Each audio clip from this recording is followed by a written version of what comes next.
Já, ég sá færslu inn á Pappa Tips, minni mig að það hefur verið, sem að ungur maður, ég veit ekki hvað hann er gamall, einhver svona á okkar reki setur inn hugleiðingu, sælistrákar. Stúlkan sem ég ætlaði að eyða ævinni með fór frá mér fyrir tæpa ári og hefur tíminn síðan þá verið sá versti í mínu lífi. Ég er þjakaður af sjálfsvíshugsunum og er með stanslausa þráhyggju sem gerir daga mína að martröðum. Við eigum barn saman svo ég neyðist til að vera í samskiptum. Ég fer til sálfræðings, stundar líkansrækt og tek þunglyndislyf en mér batnar ekki. Fólki sem mér er næst orðið þreytt á volaðinu sem fylgir mér dag frá degi. Ég er búin að missa alla von og lífsleiði er bókstaflega að drepa mig. Það eina sem huggar mig er hugsunin að binda endi á líf mitt. Hvað get ég gert? Það því sjáu að ég setti hérna hjarta á þetta og þetta er búið að fá 265 likes og 74 komment og það er ágætt að sjá að í Pappa Tips eru menn að hugsa náungan og berir hver að baki nema sér bróður eigi. Við skulum sjá nokkuð komment þarna fyrir neðan, bara svona af handahófi. Ég glýndi við mikla sjálfsvíkshugsanir í nokkur ár en náði mér út úr því, endilega sendi mér skilaboð og heldur að ég get orðið þeirra liði. Fallegt. Skoðaði fyrirlestra á YouTube hvernig á að elska sjálfan sig, vertu jafn góður við sjálfan þig og þú væri við hana. Þetta tekur tíma, hef verið þarna og það er ekki næs, en þetta lagast. Tekur bara helvíti langan tíma og ég lenti í þessu 2019 og þetta er ennþá daginn í dag að poppa upp í haustum á mér. Gerðu allt annað en að fyrirfæra þér. Mér er meira að segja þykir vænt þig og ég þekki ekki neitt. Og svo setur hann símanúmerið sitt. Mátt hringja hvenær sem er og tala hvað sem er. Fallegt líka. Og hann kemur einn og segir, komdu til okkar á bráðamóttöku í Geðsviss, LSH Hringbraut, tökum vel á móti þér frá kl. 12 til 7. Ég vona að það sé rétt. Ég hef nú heyrt að það sé mjög erfitt að komast inn á geðdeild og fá aðstoð þar. Þetta á náttúrulega að vera 24/7, ekki 12 til 7 sko. Þetta var 24/7 en þarna er allavega einhver starfsmaður á bráðamóttöku Geðsviss. Flott hjá honum að setja þetta inn sko. Ég vona að það sé rétt. Svo er einhver sem mælir með hugarafli eða einhverjum karlafundum og ræða þetta við aðra sem tengja við þetta vandamál. Þeir sem þekkja þetta eru ekki að fara að líta á þetta sem væl. Stundum upplifir maður að fólk sé þreytt á að hlusta á væli í manni að því að maður er kannski orðin þreyttur á ástandinu sjálfur, ekki gefast upp og leita þér hjálpar á sem flestum stöðum. Ég mæli með bókinni Lífsreglurnar 4 og bara vinna í sjálfum sér og fá aðstoð við það. Já, einmitt, ég hugsaði einmitt Lífsreglurnar 4 því ég las þessa færslu og ég ætla að finna sko einmitt hverjar þær eru eftir. Það er nú ekki flókið sko, en ég gleymi því oft. Lífsreglurnar 4 eru í stuttu máli. Þannig finn ég bókina. Þetta er sem sagt bók sem er skrifað af nokkrum Don Miguel Ruiz og hún hefur algjörlega slegið í gegnum allan heim. En það er sem sagt í stuttu máli. Vertu flekklaus í orði, talaði af heilindum, segðu aðeins það sem þú meinar, passaði að nota ekki orðið gegn þér eða til að slúðraði aðra. Beindu krafti orðaðinni átt að sannleika og kærleika.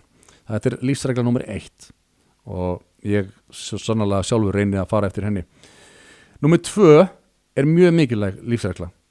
Ekki taka neitt persónulega. Ekkert sem annað fólk gerir er þín vegna. Það sem aðrir segja og gera er speglun af þeirra eigin veruleika, þeirra eigin hugarástandi. Þegar þú hættir að taka skoðanir og gjörðir annara nærri þér, verður ekki lengur fórnarlamb ónauðsynlegra vanlíðunar. Þetta er gríðalega mikilvæg lífsregla. Þetta er svona að fá þetta attitút er eitthvað sem hefur breytt lífinu mínu mest. Sko. Akkurat. Ekki taka neitt persónulega. Þetta er ekkert persónulegt. Ekki draga rangar ályktanir er lífsregla númer 3. Hafðu hugrekki til þess að spyrja spurninga og til að biðja það sem að þú raunverulega vilt. Hafðu samskipti þín við aðra skýr svo þú getur komist hjá misskilningi og sárendum. Þessi eina lífsregla getur breytt lífiðinu. Og númer 4, gerðu alltaf þitt besta mun breytast á hverju andartaki við ólíkar aðstæður, burt séð hverjar kringumstæðunar eru. Gerðu einfaldlega allt þitt besta og þú munt hætta að fordæma, fara illa með þig og fyllast eftirsjá. Þetta er sem sagt úr bókinni Lífsreglurnar 4 og hún náttúrulega fer yfir þetta í lengra máli en þetta er mjög rosalega góð bók og hjálpaði mér mikið á sínum tíma og getur hjálpað öllum og ég myndi nú mæla með þessari bók fyrir þennan unga mann sem er hana. En síðan er hitt að ástarsorg er eitthvað sem að allir lenda í allavega einu sinni á æfinni held ég. Ég held ég að lendi í 5 sinnum. Já, allavega einu sinni ef ekki oftar og það er ekkert sko þú fara engan leiðarvísi sko í skóla eða eitthvað svona hvernig við erum að díla við það. Nei. Og það getur verið mjög erfitt allavega í fyrsta skipti að lenda í svona og maður veit stundum bara ekkert hvernig maður á að snúa sér og maður heldur einhvern veginn að maður sé svo eini sem hafi lent í þessu þannig að mann dettur ekki í huga að spurja mikið eða tjá sig kannski og fyrir, ég veit bara ekki tala fyrir mína eigin persónu sko og þá kannski heimfærta á aðra karlmenn að þá, eða strengi að þegar þeir lenda í þessu fyrst að þá getur maður gert sko mjög sturlaðar hluti þá veist maður getur lent í mikilli þráhyggju og maður getur lent í höfnunatilfinningin er hræðileg og maður getur sagt og gert tóma vitleysu og þess vegna er rosalega gott að tala við aðra, spekla sig og reyna einmitt að fá lánaða dómgreind og hlusta á það er alltaf sko í öllum tilfellum þegar kona fer frá þér eða eitthvað svona þá þú getur alltaf fundið þér aðra og pottið betri konu sko.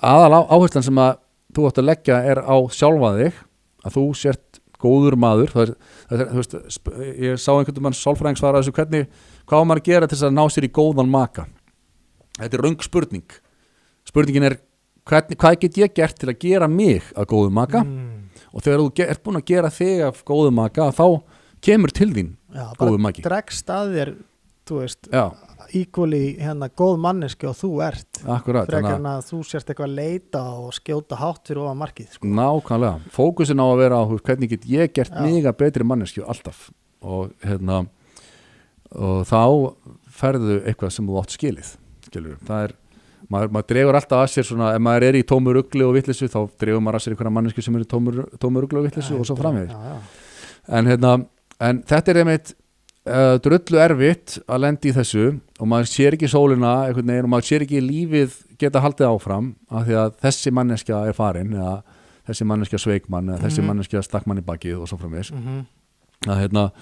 og það er svo erfitt að komast út í því en svo getur einhver vinuðin á hliðalínu sagt, herru, Frosti þessi manneskja var bara algjört rusl þú er ekkert og nei, ég bara maður sér þetta ekki sko en þeir sem eru ekki inn í storminum og fastir inn í ruglunu sem sjá þetta bara hliðar frá þeir geta sagt bara þetta er ekkert til að væli yfir bara get over it og það er yfirleitt þannig það er svo erfitt fyrir mann að sjá það þegar maður er inn í þessum stormi sjálfur þessum tilfinningastormi og þess vegna á maður að reyna allt hvað maður getur að hlusta á góða vini sína og þá sem að geta lána manni dómgreind og ekki festast í eigin þráhyggju og eigin hugmyndum að einhvern veginn allt lífið hangi á þessari einu mannesku Nei, þá þarftu eitthvað að fara að breyta til í lífinu og setur alltaf herðanar á einhver annari mannesku sko. Já, og það er einmitt varpaðis aftur upp á skjáina aðeins fyrir mig að það er bara statusin hans sem að er hérna að sko allt sem hann segir hérna í raun og veru gefur þetta til kynna að hann sé of mikið að veist, bara þetta er eina manneskjan á plánetinu jörð sem að getur gert lífið hans heilt og það er að sjálfsögðu ekki þannig það er hægt að það er alltaf hægt að finna það er bara, veist, það er endalust til af góðum manneskjum hérna úti og hérna hvað myndir þú segja við hennar strák? Hvað á hann að gera núna? Hvað geti gert, spyr hann?